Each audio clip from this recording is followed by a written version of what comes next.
Hoje, pela primeira vez depois de 4 anos, o governo dos Estados Unidos anunciou um corte na taxa básica de juros. Tenho certeza que você já ouviu falar disso e hoje, se você nunca ouviu, você vai ouvir falar muito, porque essa é uma decisão muito significativa. Inclusive, hoje também sai a decisão da definição da taxa básica de juros do Brasil, a Selic. A decisão do Brasil vai ser um pouquinho mais tarde, às 7 horas da noite, no horário aí do Brasil. Hoje é conhecido como uma super quarta-feira, quando as decisões, tanto dos Estados Unidos como a do Brasil, saem no mesmo dia, na mesma quarta-feira. Para começar, o que é a taxa básica de juros? Para você entender isso, a taxa básica de juros é a taxa que o governo estipula para definir o custo dos empréstimos. É a taxa que o governo se reúne e define para falar assim, ó, essa vai ser o valor que a gente vai pagar para as pessoas que emprestar dinheiro aqui para a gente. Então, se você emprestar dinheiro para o governo e o governo definiu que essa taxa vai ser de 1%, quer dizer que ele vai te pagar 1% de retorno sobre o dinheiro que você investir para ele. Se ele falar que vai ser 5%, ele estipula isso, vai ser de 5%. Essa é a taxa básica de juros da economia. Emprestar dinheiro para o governo geralmente é muito seguro, com algumas ressalvas. Por que é seguro? Porque é ele quem imprime o dinheiro. Então, se você empresta dinheiro para ele e chega no dia dele te pagar, e se ele não tiver, ele vai lá e imprime. Então, de certa maneira, quando você empresta dinheiro para o governo, é uma coisa segura a se fazer. E a taxa básica é a taxa que ele define o quanto ele vai te pagar. Mas além dessa taxa definir o quanto o governo vai te pagar, os bancos e as instituições financeiras também seguem de maneira muito aproximada, ou seja, eles usam essa taxa que o governo decide como parâmetro para definir as taxas que os bancos e as instituições financeiras vão cobrar também pelos empréstimos que eles fazem. Então, como que um banco define, por exemplo, qual vai ser a taxa que ele vai cobrar em um financiamento de imóvel, se ele for te emprestar dinheiro para você comprar um imóvel? Ele vai olhar para a taxa básica da economia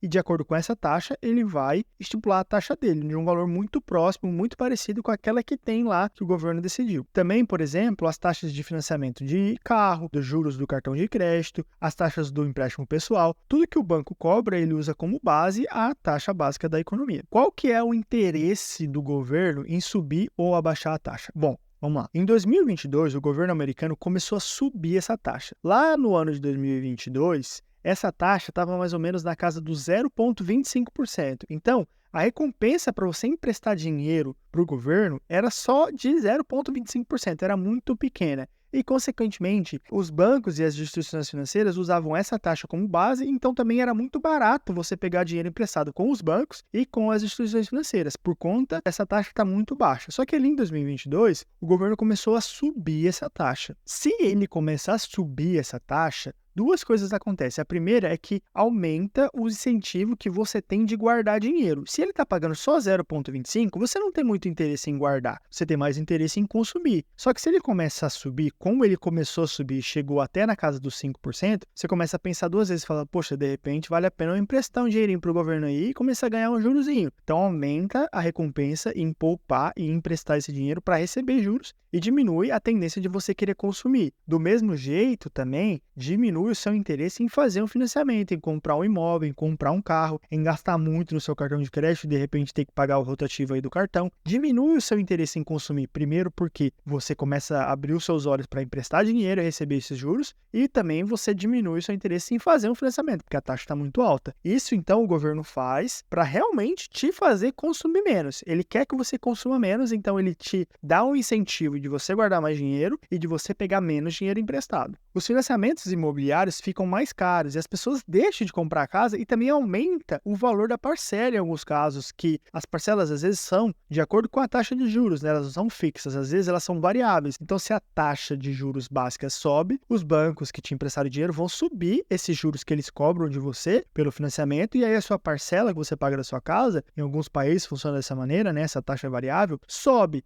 E aí aumenta a quantidade de dinheiro que você tem que pagar ali de financiamento e diminui o quanto você consome. Esse é o interesse do governo quando ele sobe a taxa, diminui o consumo. Mas por que o governo quer que você diminua o seu consumo? Bom, ele começou a subir essa taxa lá em 2022 porque a inflação estava ficando fora de controle. A inflação é o aumento generalizado dos preços, quando as coisas começam a ficar muito caras de maneira geral na economia. Então, o governo olhou para aquilo e, historicamente, nos Estados Unidos, a inflação sempre estava ali dentro do controle. Só que em 2022 as coisas começaram a ficar muito caras de uma hora para outra. Tem o porquê, não é de uma hora para outra. Existe um motivo por que as coisas começaram a ficar mais caras, mas esse aqui é motivo para outro vídeo. Mas ali em 2022 as coisas começaram a ficar muito caras e o governo precisava tomar alguma atitude em relação a isso. Ele precisava tomar atitudes para controlar essa inflação, porque é muito ruim quando tem um descontrole dos preços. As coisas começam a ficar muito caras e isso é muito ruim para a economia. E por que a diminuição do consumo controla a inflação? Bom, vamos pensar comigo. O que acontece quando é 6 horas da tarde e aquela lanchonete que fica lá no calçadão, no centro da cidade, não vendeu todos os salgados? Os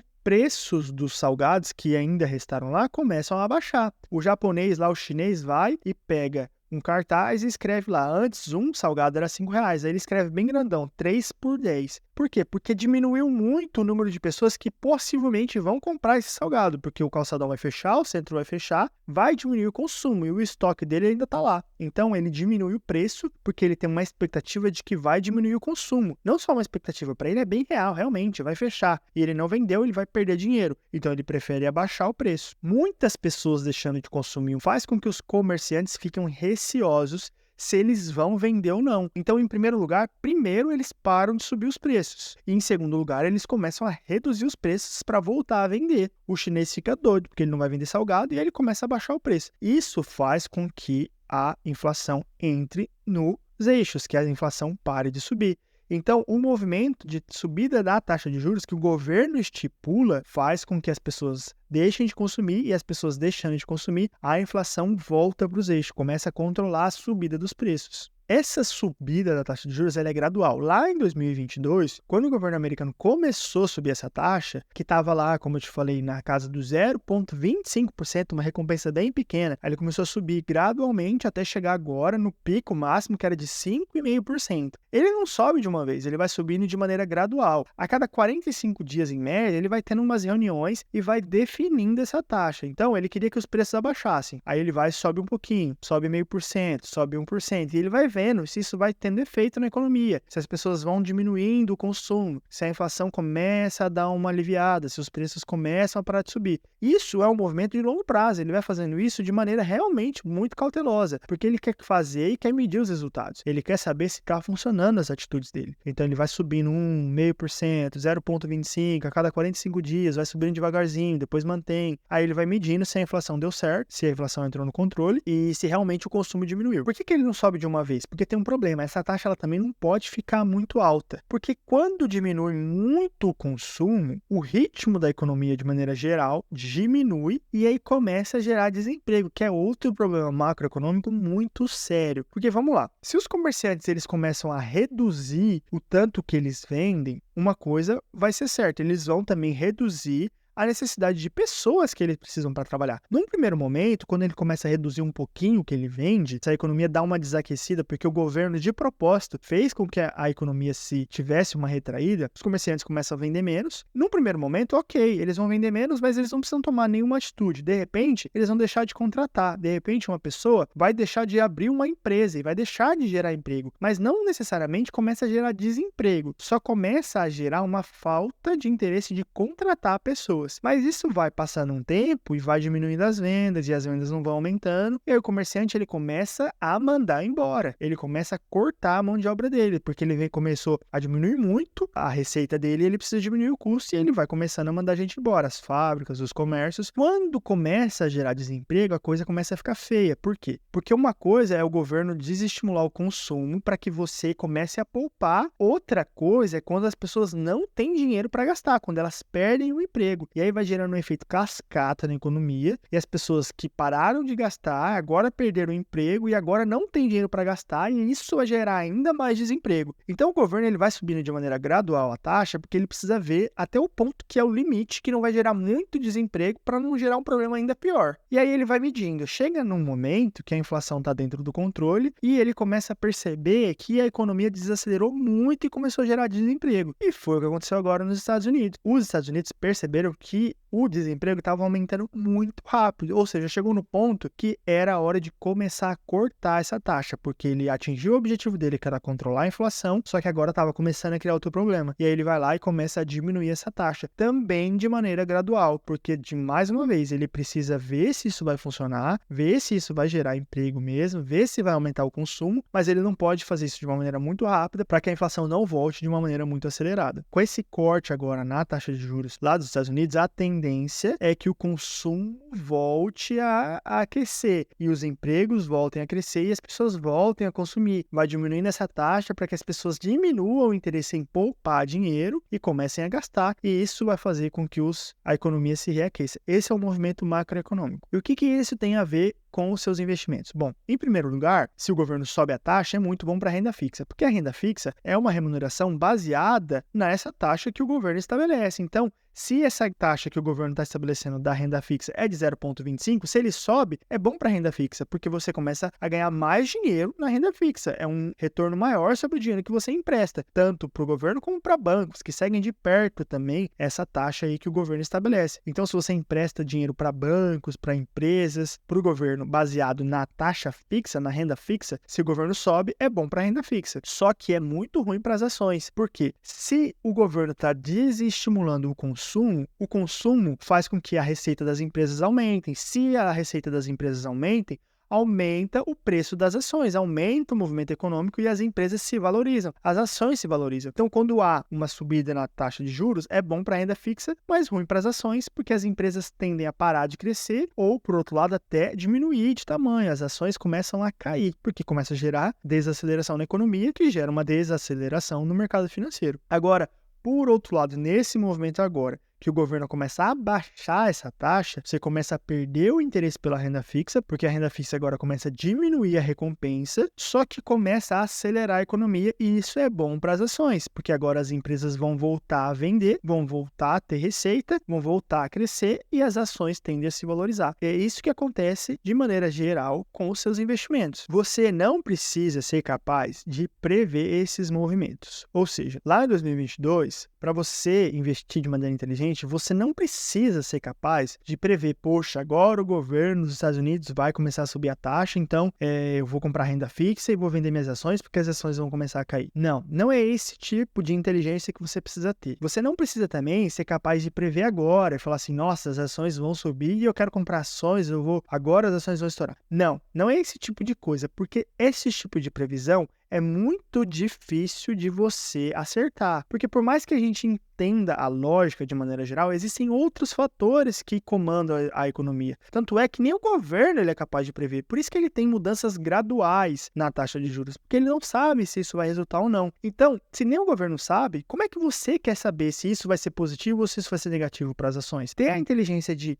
perceber esses movimentos não é o que você precisa para investir de maneira inteligente. Para você investir de maneira inteligente, o que você precisa é entender a lógica do porquê que essas movimentações acontecem. Se você investe em ações, o que você precisa entender é que vão existir movimentos de curto prazo na sua estratégia, que é de longo prazo, ou seja, no seu investimento de ações, que é para uma década, você sabe que vai ter períodos ali de 2022 até 2024 que você pode sofrer um pouco com as suas ações. Mas, de maneira geral, no longo prazo, as ações tendem a performar muito melhor, mesmo que passem por esses momentos de crise, uma crise provocada pelo governo para dar uma segurada na inflação. E falando em inflação, as ações são os melhores lugares para você investir, para você vencer a inflação no longo prazo. Porque o retorno que você vai ter no longo prazo investindo em ações, ele é muito maior do que o retorno da renda fixa. Tem muito mais espaço entre o aumento geral do preço das coisas, que é a inflação, e a recompensa que você tem quando você investe em ações de maneira diversificada e para o longo prazo. Você não precisa ser capaz de prever os movimentos. Você só precisa ser capaz de entender a lógica e investir em ações pensando no longo prazo, sabendo que a média, mesmo quando passe por momentos de crise como esse, vai ser positiva e muito maior do que a inflação. E a renda fixa é a mesma coisa. Agora, a renda fixa, se tudo acontecer como as pessoas estão prevendo, vai diminuir muito e vai voltar ali para casa do 1, 2%, ou seja, vai diminuir muito o interesse que você tem em investir na renda fixa. Mas a renda fixa não foi feita para você ter interesse em ganhar um grande retorno. A renda fixa foi feita para aumentar a previsibilidade e a segurança dos seus investimentos. São investimentos geralmente com prazos definidos ou de curto prazo, que você não quer arriscar passar por momentos de incerteza na economia. Por isso que você investe na renda fixa, porque a sua expectativa não é de ter um retorno grande, mas sim de ter uma segurança, uma previsibilidade. Por isso que o nome é renda fixa, porque você sabe o quanto você vai receber e quando você vai receber por aquele empréstimo, por aquele investimento. Essa é a recompensa que você tem na renda fixa, previsibilidade e segurança. Se está diminuindo agora a taxa que você vai receber pela renda fixa, não tem problema, porque você não está investindo na renda fixa pelo retorno. Você investe na renda fixa pela segurança e pela previsibilidade. Para você gerar um retorno positivo e grande e construir patrimônio, o seu investimento é voltado em ações. Aprender a investir de maneira inteligente é muito simples. Não é a questão de saber prever os movimentos da economia. Eu não quero nem saber o que vai acontecer com os Estados Unidos agora, porque a minha estratégia de investimento é para daqui 1 década, 2 décadas, 3 décadas. Eu invisto em ações, em ETFs de ações diversificados, não querendo saber qual que vai ser o resultado da próxima reunião daqui 45 dias dos Estados Unidos. Eu não quero nem saber. O que eu sei é que, historicamente, as ações têm a tendência de se valorizar muito mais do que a inflação e que, no longo prazo, vai passar por essas notícias de subida, de descida de juros e vai performar muito bem como performou no passado. E o meu interesse na renda fixa também não é ficar prevendo, agora tá bom, agora tá ruim. É simplesmente usar a estratégia da renda fixa para gerar previsibilidade e segurança no meu portfólio. E investir com segurança é isso, não é ser capaz de prever, mas é ser capaz de entender a lógica da sua estratégia. Se você quiser aprender a investir dessa maneira simples, mais eficaz, eu convido você a clicar aqui no link da minha bio para você agendar um bate-papo comigo. Se você mora no Reino Unido, é ainda melhor, porque eu vou te ensinar como que eu faço para investir aqui de uma maneira muito eficiente fiscal, porque aqui existem diversas contas com benefícios fiscais que você ganha isenção total de imposto nos rendimentos que você ganha na sua conta, ou inclusive você pode recuperar uma parte do imposto que foi descontado do seu salário. Existem diversas contas aqui especiais para você investir e receber esses benefícios. Agenda um bate-papo comigo, o link está aqui na bio e comece a sua jornada. O quanto antes você entender esses movimentos da economia, melhor vai ser para você investir com segurança e com tranquilidade, para você construir patrimônio, para você ter uma vida financeira saudável e uma vida financeira inteligente. Se você gostou desse vídeo, deixe seu like, deixe seu comentário aqui se você ficou com alguma dúvida, mande para algum amigo e lembre-se, mais uma vez, o mais importante é entender a lógica. Macroeconomia, mercado financeiro, não foi feito para você prever. Se tem uma profissão que é ingrata, é do Finance Advisor, é do cara que trabalha no mercado financeiro e é dos economistas, porque prever esses resultados é muito difícil. Mas entender a lógica é muito fácil. E entendendo a lógica, você é capaz de criar uma estratégia simples para você se proteger dos possíveis riscos que você pode correr, como, por exemplo, de empobrecer por causa da inflação, mas também de aproveitar as oportunidades que o mercado financeiro te dá de construir patrimônio, de enriquecer de maneira passiva e de maneira muito eficiente através das contas especiais de investimento que tem aqui no Reino Unido. É isso aí, galera.